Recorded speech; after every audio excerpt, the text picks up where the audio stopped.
السلام علیکم ورحمۃ اللہ وبرکاتہ۔ الحمد للہ وسلام علی عبادہ الذین اصطفى،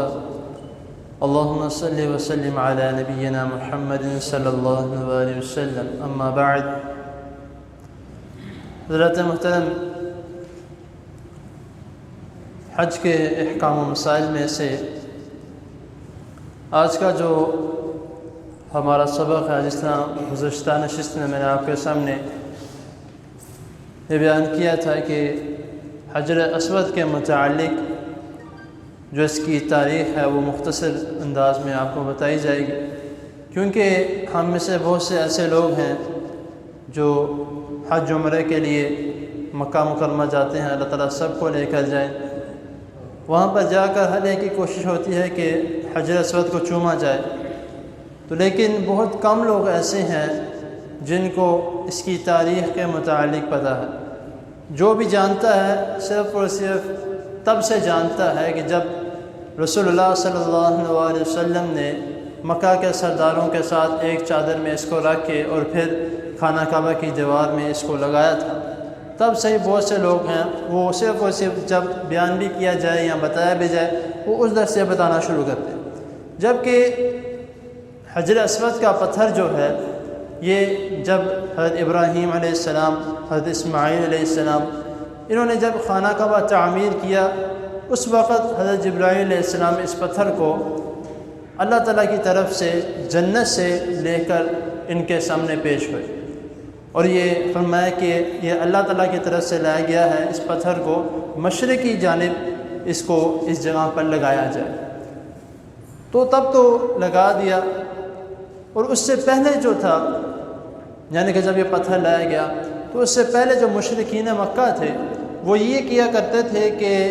ان کے جو بت ہوتے تھے وہ ان کے سر پہ ہاتھ رکھ کے یا ان کے اوپر ہاتھ رکھ کے قسم اٹھایا کرتے تھے، اور وہ قسم ان کی اس طرح کی ہوتی تھی کہ وہ ایک مرتبہ اگر اٹھا لیتے تھے تو وہ زندگی بھر اس قسم کو توڑتے نہیں تھے۔ تو رسول اللہ حضرت ابراہیم علیہ السلام کو اللہ رب العزت نے حکم دیا کہ وہ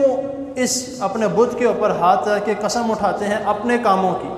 آپ اس پتھر کے اوپر ہاتھ رکھ کے عہد کریں توحید کی، اور ان کو حکم دیں توحید کا کہ اس پتھر کے اوپر ہاتھ رکھ کے توحید کی دعوت دیں، اس کے پتھر کے اوپر ہاتھ رکھ کے اپنا توحید کا عہد کریں کہ کبھی بھی شرک نہیں کریں گے۔ یہ یہاں سے جو ہے جو حجر اسود کا جو لگانا اور اس کے بعد جو اس کا شروع ہوا، پہلے صرف اور صرف اس کو ہاتھ لگایا جاتا تھا، اور رسول اللہ صلی اللہ علیہ وسلم کے ایک حدیث سے یہ بھی ملتا ہے ثبوت اس کا کہ حجر اسود جو ہے یہ پہلے حجر ابیض تھا۔ یہ دونوں الفاظ جو ہیں یہ عربی کے ہیں، ابیض کہتے ہیں سفید کو، اسود کہتے ہیں کالے کو۔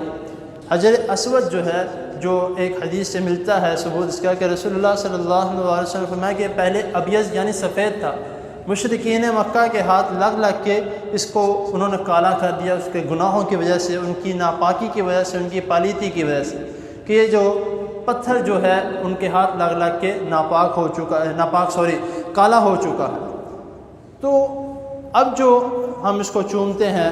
اب اس کی شرط کیا ہے یا اس کی دلیل کیا ہے؟ حضرت عمر رضی اللہ تعالی عنہ وہ بیان کرتے ہیں ایک مرتبہ حجر اسود کے قریب گئے، اس کو چومنے سے پہلے اس کے پاس کھڑے ہو کے بیان کرتے ہیں اس کو، یعنی کہ اس سے مخاطب ہو کے کہہ رہے ہیں کہ تم ایک پتھر ہو، نہ تو تم مجھے کوئی نفع دے سکتے ہو، نہ تم مجھے کوئی نقصان پہنچا سکتے ہو، میں تمہیں صرف اور صرف اس لیے چومتا ہوں کہ میرے پیارے نبی صلی اللہ علیہ وسلم نے تمہیں چوما ہے۔ تو ہمارا بھی صرف اور صرف یہی جو ہے وہ ذہن ہونا چاہیے کہ ہم اس کو اس لیے چومتے ہیں کہ رسول اللہ صلی اللہ علیہ وسلم نے اس کو چوما ہے۔ اب جو یہاں پر اکثر جو ہے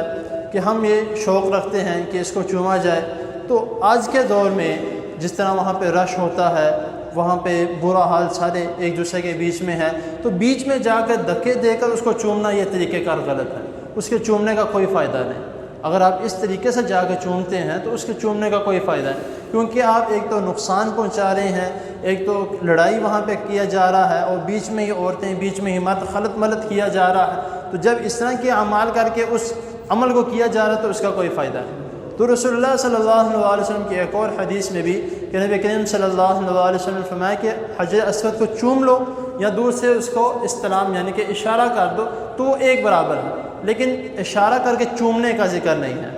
اکثر لوگ یہاں پر یہ مغالطہ دیتے ہیں کہ چومنا اور پھر ہاتھ اٹھا کے چوم لینا یہ ایک برابر ہے، یہ نہیں۔ حدیث کے جو الفاظ ہیں وہ رسول اللہ صلی اللہ علیہ وسلم فرمایا کہ چومنا اور صرف ہاتھ اٹھانا۔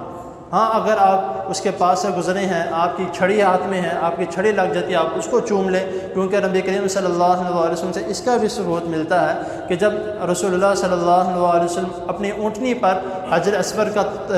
مکہ کعبہ کا طواف کیا کرتے تھے تو رسول اللہ صلی اللہ علیہ وسلم اپنی چھڑی مبارک سے اس کو چھو کے اسی چھڑی کو چوم لیا کرتے تھے۔ تو یہ ایک جو طریقہ کار نبی کریم صلی اللہ علیہ وسلم نے، اور جو اس کی یہ تاریخ ہے جو جس کے متعلق کئی احباب جس طرح میں نے کہا کہ وہ نہیں بیان کرتے، تو پہلے جو ہے وہ حضرت ابراہیم علیہ السلام میں اس کو لگایا گیا، اور دوسری مرتبہ رسول اللہ صلی اللہ علیہ وسلم جب اس کو مکمل دوبارہ تعمیر کیا گیا اور مکہ کے سرداروں کے ساتھ مل کے جب ان کی آپس میں مٹ بیر ہو گئی کہ میں نے لگانا ہے، اس نے کہا میں نے لگانا ہے، میں سردار ہوں، تو رسول اللہ صلی اللہ علیہ وسلم نے ایک خوبصورت فیصلہ کیا کہ ایک چادر لائی جائے اور ارد گرد سارے سردار جو ہیں وہ اس کو پکڑ لیں، اور بیچ میں حجر اسود کو رکھا گیا اور رسول اللہ صلی اللہ علیہ وسلم نے اس کو اپنے ہاتھ مبارک سے اس جگہ پر فٹ کیا۔ تو یہ جو ایک طریقہ کار ہے اس کے چومنے کے متعلق بھی میں نے بتا دیا، اور طواف کے